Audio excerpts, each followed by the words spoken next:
Yeah, good morning, everybody, my brothers and my sisters. This is your political pastor, Timothy, and then I'm here once again. We'll be talking about some political matters, and you understand, there are a lot of trending issues like happening in this country, starting from the unveiling of what the arrogant one, aka Napo. Then we'll talk about the fake apology that he has rendered. Then we'll also talk about Mr. Bawumia Jokulaya. You understand? So yeah, there are a lot of things. He talked about the debate that Mr. Bawumia is asking for. You get it?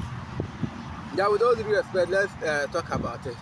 We were here when the MPP said I don't know whether it was unveiling or revealing that they are going to announce or their presidential running mate, you understand, and he was subsequently sent to the Manshia Palace, and then he was unveiled or they revealed, I don't know which one, because he didn't read any acceptance speech, he didn't read anything that shows that, oh, he has accepted the challenge that was given to him. So yeah, we're here then when that thing issue happened. So I don't know whether I would say out of excitement or just the usual Napo that we know, the typical Napo that we know. He came, then he was messing up left, right, center. Instead of him to talk about how he's going to partner with Bawumia to change the situation that they themselves have created, he has decided to say, no, let me go after the former president. Let me go after the president, the person who gained independence for us. Let me go against the founder of Ghana. Let me go against Nkrumah, who to me is an ideology. Nkrumah is not a political person. Now people try to associate Nkrumah to who? The CPP. I want to make some distinction here. Nkrumah is not just for CPP, or Nkrumah is not just for Ghana, or Nkrumah is not just for a section of Ghanaians, but Nkrumah is basically a political ideology. Nkrumah is an ideology called the Nkrumahs. You understand? So if you believe in that ideology, it means that you subscribe to what Nkrumah stands for. And a lot of people stand for that ideology, both in NDC and in MPP and across the globe and in Africa at large. So because of that, if you go to Addis Ababa, you see Nkrumah's statues there, honoring him for his contribution in the creation of the United Africa or the AU. Then if you go to Mali, you see Nkrumah's statue there, honoring him for his immense contribution to their independence. If you go to Guinea-Bissau, the same thing is there. If you go to Zambia, they honor him because he's a great Pan-Africanist. You understand?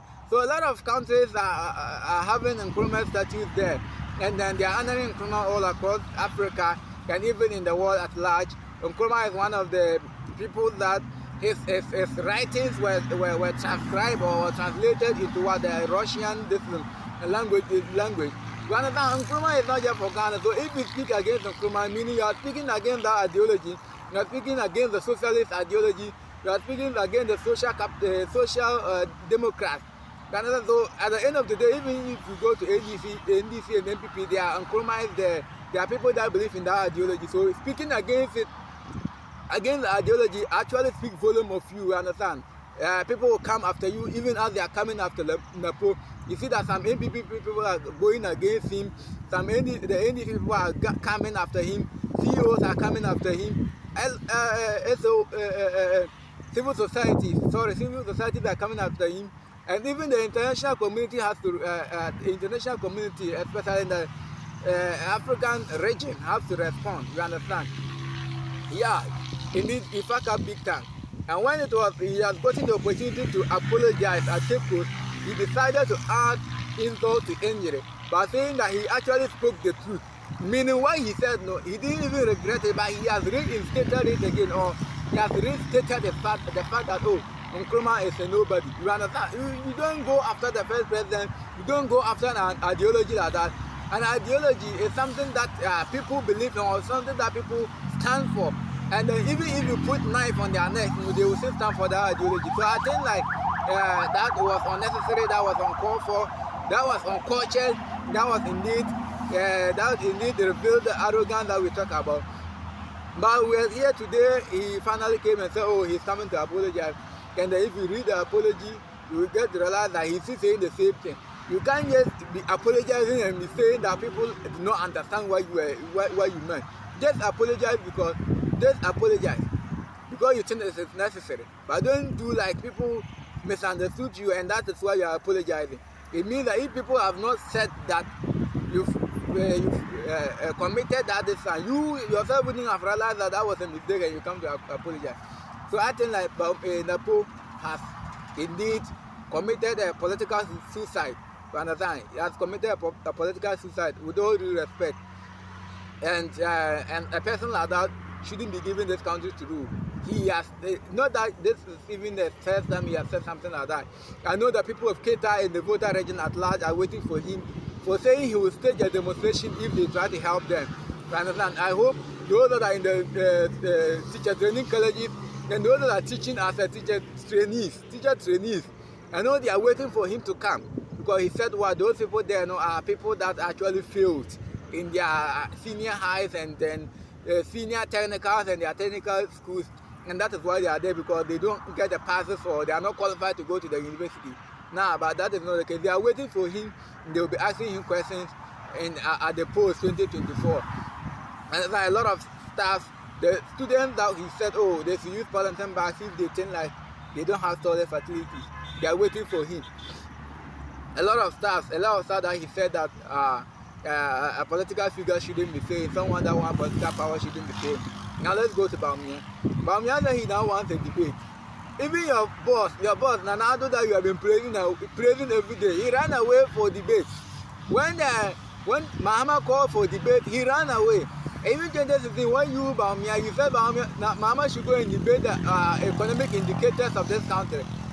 He didn't say anything. Now that you have seen that your popularity is gone down, you want to revive it by coming to the same stage with Mahama, or by coming to make your usual noise that you normally make, so that people will see that, oh, the man, what he's speaking, it makes sense. Yeah, you can make sense in your speech, but it will not make sense in action. You understand?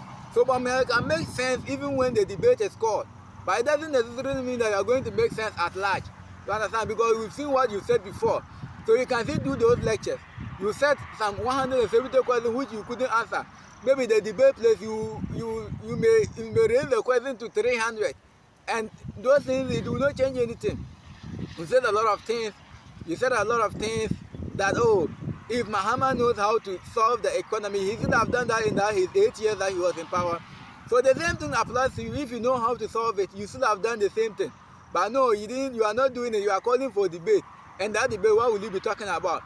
That debate, will you be saying that the unemployment rate that is the 14%, is better than Mahama own that is 8%?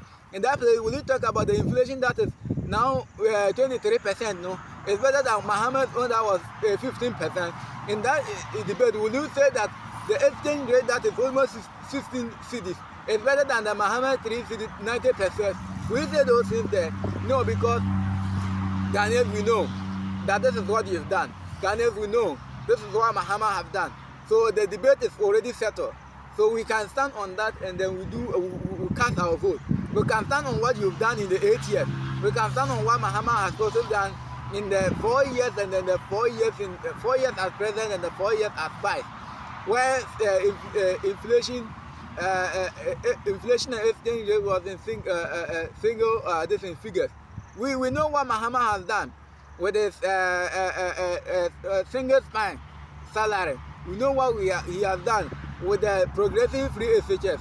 We know what he has done by building the e-blocks. We know what he has done by constructing building the University of Ghana Medical Center, expanding the Rich Hospital, building the KJTI market, building the Wa Regional Hospital, expanding the Wa Airstreet, make the Tamale Airport an international one. He now expanded, then he constructed, what's the name, the Prempeh One International Airport at Kumasi, phase 1 and 2. We know what he has done with the Ferrier